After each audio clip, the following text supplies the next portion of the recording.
Blessed are the poor in spirit, for theirs is the kingdom of heaven. Oh, yeah. Whispered prayers rise up like dawn. Well, I am deeply honored to be back at the Pastor Smith's church, UMA's. You know, you don't, when you get to be 95 years old, you don't get too many people asking you to speak anywhere. So I'm honored that you would want to hear anything I have to say.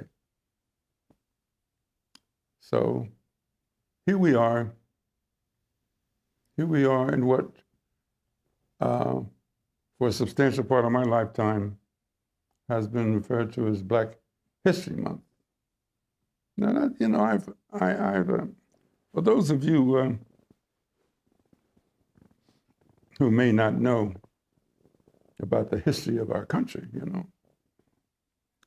some people are in what I call reality deniers. Reality deniers is that, you know, this country, not this successor country, I should say, was built upon slavery. Slavery. Now that makes some people uncomfortable. Well, why should reality make it uncomfortable? It's raining outside, it's raining outside. It's snowing outside, it's snowing outside. It's cold, it's not, you know. That's just the reality. But some people, for reasons that even at the age of 95, I still don't quite understand why they are uncomfortable with facts. I didn't create the facts, you didn't create the facts, but they are the facts. I mean, for example, you know, I don't want to waste, I don't want to go, you know, I'm a retired professor, you know, so I know a little bit about the history of this country. Most people don't even know that there were two versions of the Declaration of Independence. Yeah, two versions. Because the so-called founding fathers were trying to wrestle with the issue of slavery. They wanted to hang the issue of slavery on King George. They didn't want to think it was they who were the enslavers. We only inherited this thing called slavery. We didn't have anything to do with this, you know.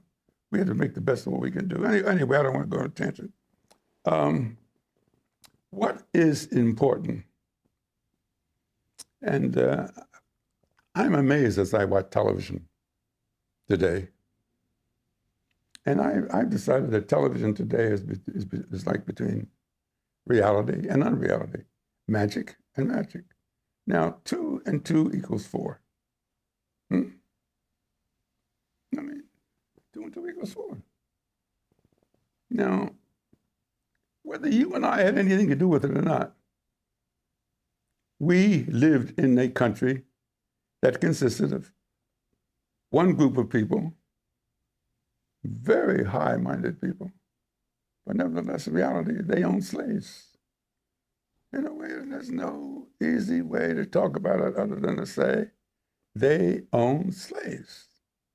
Now, the question, they were embarrassed about this. They didn't want to think subsequent generations would blame them for slavery. They wanted the subsequent generations to say, look, we dealt with the best that we had. We didn't initiate slavery. We had to deal with slavery and dealing with this King George. He's the one that stuck us with this.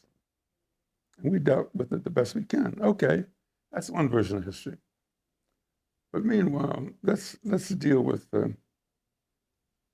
I have been to your church. It is a uniquely, and by unique, additionally extraordinary place. You know, you can fake things for a while. That is, you can pretend to be one way when in fact you're another way. But sooner or later, as the old people used to say, the truth will out. And animals are like that. An animal will come up and sniff you and very quickly sense that another human being is friendly to that animal.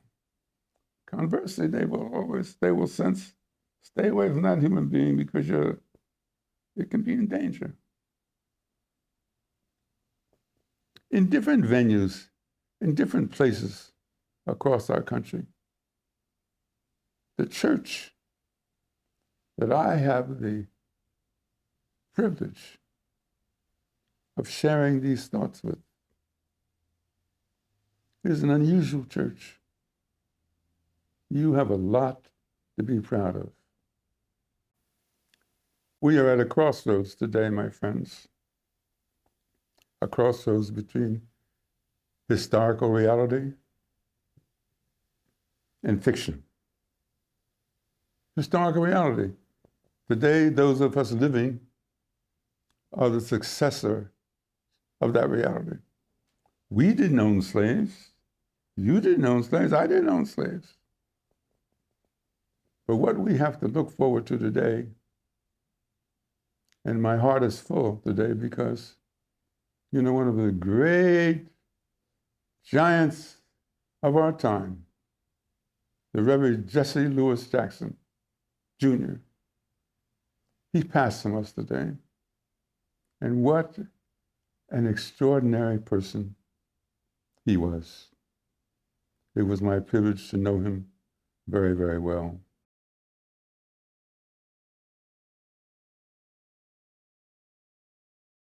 If you are blessed with youth, don't waste it. Use it productively. And the way you use it productively is that you ground yourself. Just ground yourself in the realities of the past, in the realities of the past, the realities of the future, and the prospects and possibilities of the future.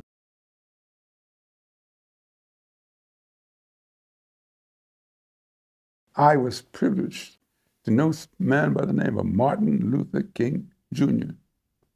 Now, let me tell you something.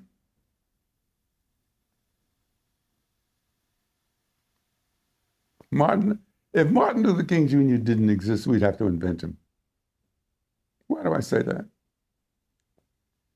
Because you have had to exist and to have known him to say, what? That is what? You mean that dude really did believe that?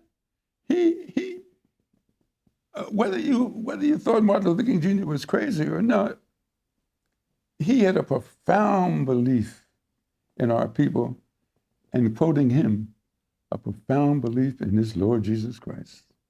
He would say, Clarence, Andy Young, stop all this stuff, argue with the Attorney General of the United States. There's nothing you can do with me. I'm protected by my Lord Jesus Christ. Don't argue with the Attorney General Robert Kennedy, but this and so forth. Forget all that nonsense. You can't protect me. I'm protected by a protection that you can never, ever will provide, and that's my Lord Jesus Christ. Come on, Martin. Talk to me, Martin. And let me leave you with one last piece of observation.